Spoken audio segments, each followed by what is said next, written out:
Hai orang-orang yang keras kepala dan yang tidak bersunat hati, yang selalu menentang Roh Kudus. Sama seperti nenek moyangmu, demikian juga kamu. Siapakah dari nabi-nabi yang tidak dianiaya oleh nenek moyangmu? Bahkan mereka membunuh orang-orang yang lebih dahulu memberitakan tentang kedatangan orang benar, yang sekarang telah kamu khianati dan kamu bunuh. Kamu telah menerima hukum Taurat yang disampaikan oleh malaikat-malaikat, akan tetapi kamu tidak menurutinya. Ini yang dikatakan Stefanus. Saat Stefanus berkata, sebelum berkata, hai orang-orang yang keras kepala, Stefanus menceritakan kisah nenek moyang mereka. Dari masa Abraham didatangi Tuhan untuk pergi dari Mesopotamia sampai kisah Salomo. Stefanus berkata, siapakah nabi-nabi yang dikirim Tuhan yang tidak kalian bunuh? Siapakah dari nabi-nabi yang tidak dianiaya oleh nenek moyangmu? Bahkan mereka membunuh orang-orang yang lebih dahulu memberitakan tentang kedatangan orang benar, yang sekarang telah kamu khianati dan kamu bunuh. Kamu telah menerima hukum Taurat yang disampaikan oleh malaikat-malaikat, akan tetapi kamu tidak menurutinya. Stefanus, pembelaan Stefanus, menceritakan dari awal, dari kisah nenek moyang mereka, dari Abraham sampai Salomo, diceritakan.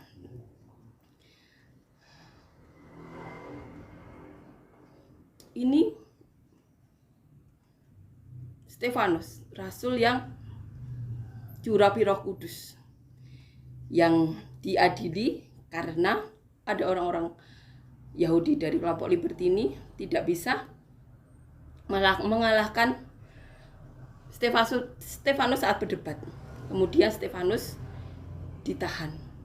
Ini pembelaan Stefanus, berkata, siapakah nabi-nabi yang tidak kalian aniaya dan bunuh? Bahkan mereka membunuh orang-orang yang lebih dahulu memberitakan tentang kedatangan orang benar.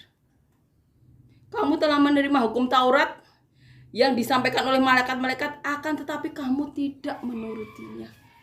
Pembelaan Stefanus yang menceritakan bagaimana bangsa itu diberkati oleh Tuhan. Asal mulanya dari janji Allah kepada Abraham.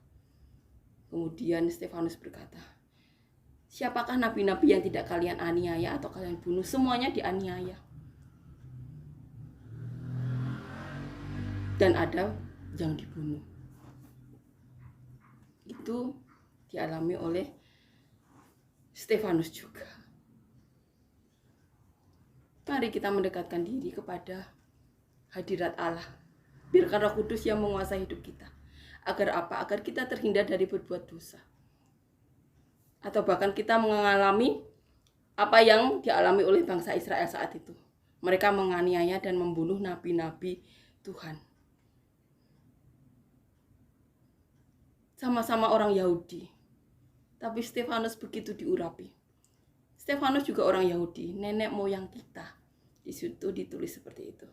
Stefanus juga orang Yahudi, tapi Stefanus membela Tuhan Yesus. Sama-sama orang Yahudi.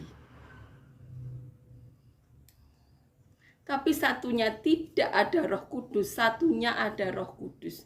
Dan karena iri dengki orang-orang yang tidak ada Roh Kudus, yang tidak bisa mengalahkan Stefanus saat berdebat, Stefanus seperti Tuhan Yesus diberikan saksi-saksi dusta. Kita sebagai manusia yang saat ini masih di muka bumi ini, mendekatlah ke dalam hadirat Allah.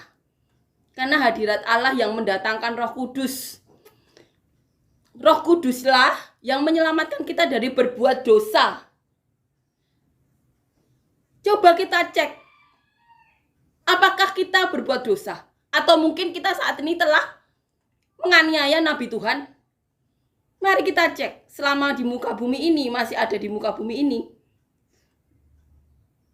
Ini kesempatan kita untuk bertobat. Amin ya. Amin.